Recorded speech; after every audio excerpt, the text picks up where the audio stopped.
السلام علیکم، بسم اللہ والصلاۃ والسلام علی رسول اللہ۔ سوال آ گیا جی، کسی بندے کی اگر نائٹ ڈیوٹی ہے یا وہ ویسے ہی رات کے وقت کام کرنا عادی ہے تو اس میں کوئی منع؟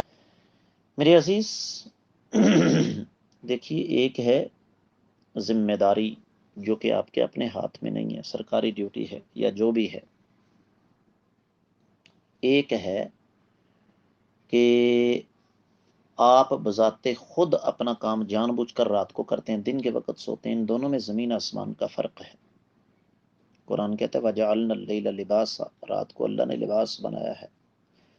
جدید سائنس بھی یہ کہتی ہے، حکمت بھی یہ کہتی ہے کہ ایک بندہ دن کے وقت 10 گھنٹے سوئے اور ایک بندہ رات کے وقت 5 گھنٹے سوئے تو 5 گھنٹے سونے والا جو ہے اس کی نیند 10 گھنٹے سونے والے کی نسبت کئی گنا زیادہ بہتر ہے۔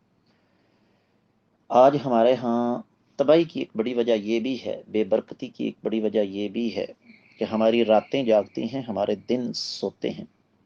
اس لیے اگر کوئی ڈیوٹی ہے جو کہ اپنے ہاتھ میں نہیں ہے تو وہ تو رات کو آپ کریں، لیکن دن اگر آپ اپنے اختیارات کے مالک ہیں تو پھر کبھی بھی رات کو کام نہ کریں بلکہ دن کو کام کریں، کیونکہ قرآن کہتا ہے وَجَعَلْنَا النَّهَارَ مَعَاشًا، ہم نے دن کو کمائی کا ذریعہ بنایا ہے۔ امید ہے کہ آپ کو سمجھ آ گئی ہوگی۔ واللہ اعلم۔